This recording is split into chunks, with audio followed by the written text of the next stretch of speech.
Okay guys, today we're going to talk about subtracting whole numbers and fractions.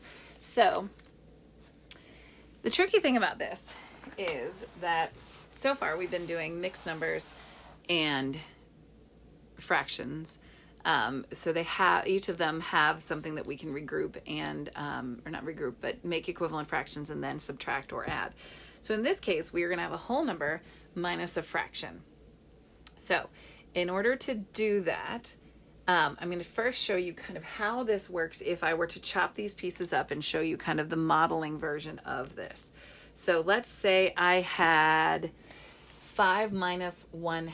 So what I'm going to do is I'm actually going to split this into 5 pieces. 1, 2, 3, 4, 5. 1, 2, 3, 4, 5. Okay.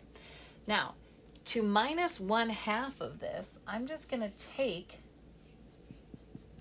half of that last one. So then the question becomes, how much do I have left? I have 1, 2, 3, 4 wholes and 1/2.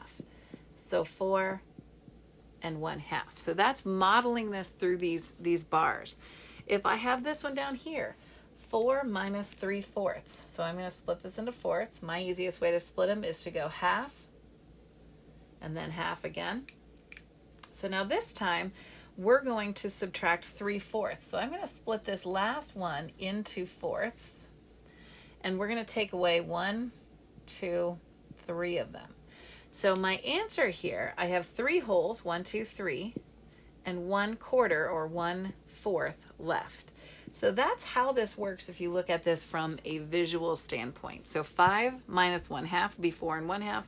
4 minus 3/4 would be 3 and 1/4. So that's kind of the visual way to look at this.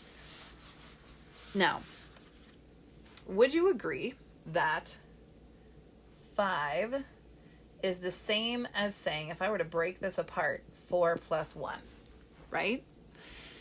So 5 would equal 4 plus 1. Another way to think about 1 as a fraction would be to make 2 over 2, right?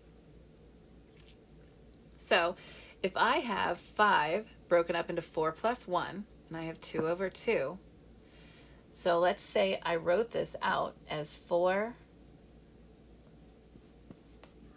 and 2/2 minus 1/2.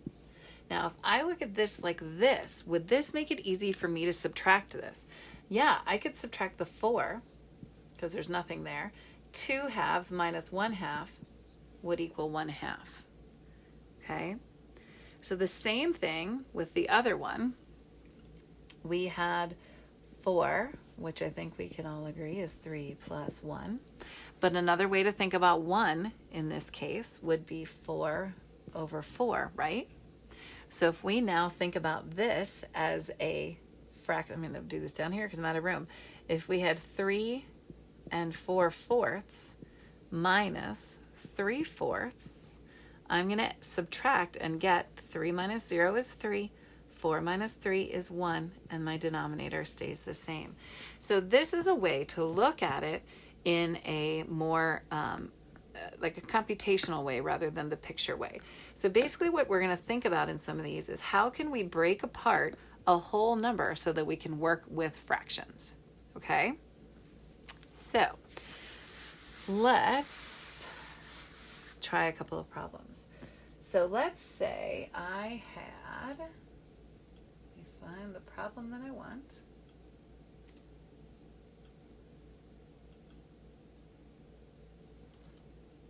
Hang on, I just had it. There we go. Okay, here's the problem that I want. So if I have 2 minus 3/7. Okay, so another way to break apart 2, so let's take 2 over here off to the side. I could have 1 plus 1 plus 1, right? So 1 plus 1 is going to equal 2. So what I'm going to do is I'm actually going to regroup this a bit and make this, so instead of it being 1, a way that I can make this really easy on myself so I don't have to make a common denominator is to make this 1 into a 7 over 7 or 7/7. So the way that we're actually going to do our equivalent fractions this time is that we're going to have the 3/7 will stay the same. It's not going to change. But instead, we're going to have this 2, and we're going to rewrite it as 1 7/7. So you're going to use this denominator as a guide to you to help you make this part of the fraction so that it's easy and you don't have to do all the common denominator stuff. So now we're going to be able to subtract. 1 minus 0 is 1. 7 minus 3 is 4. 7 over, then the 7 stays the same. So 1 4/7 would be the answer. Okay, let's try another one. Let's do 5 minus 6/9. Okay, so again, 5 is the same as 4 plus 1, right? But we're going to take this 1 and change it into something that's going to be easier to use as a fraction. So let's use this denominator as a guide. So that's a 9. So I'm going to make my fraction over here is 9/9. So 4 plus 9/9 will still equal 5. I'm not changing the value of this at all. I'm just making it so that I can use it as it's a regrouping of the fractions. So I have 4 and 9/9 minus 6/9. So now when I subtract this, 4 minus 4 is 4, 9 minus 6 is 3 over 9, and I can still reduce, so 4 and 1/3. Okay? All right, let's try another one. Okay, let's do 8 minus 5/8. Okay, so again, 8 is going to be equal to 7 plus 1.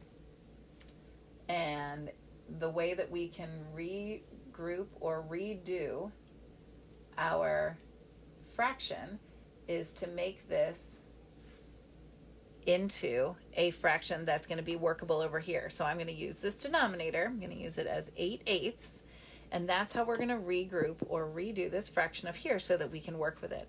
So 7 and 8/8, and then 5/8. Okay, so now we can subtract again. 7 minus 0 is 7. And then my 8 stays the same. 8 minus 5 is 3. So 7 and 3/8. Okay, so let's try a fraction that is, we're going to do a whole number and a mixed number just to see how that works. So let's do 4 minus 2 1/4. Okay, so we're going to agree that 4 is equal to 3 plus 1, right? So we're going to change this 1 into a fraction of 4 over 4, right? So this is going to now be 3 4/4, and this is going to remain 2 1/4. So 3 minus 2 is 1, 4 minus 1 is 3, and 4. So 1 3/4. Okay? So that is an example of a mixed number and a whole number. Let's try another one like that. So let's do 7 minus 5 7/10. Okay, so once again, we've got 7. We're going to break it up into 6 plus 1. The 1 is going to be a 10 over 10 because we're using this denominator as a guide to help us. So the 7 will be 6 10/10 over 5 7/10. Okay, so now we're going to subtract. 6 minus 5 is 1. 10 minus 7 is 3 over 10. And that is our answer. All right, one more. Let's do 5 minus 1 8/9. Okay, so again, 5 is going to be equal to 4 plus 1, and we're going to use this denominator as our guide. So 9/9.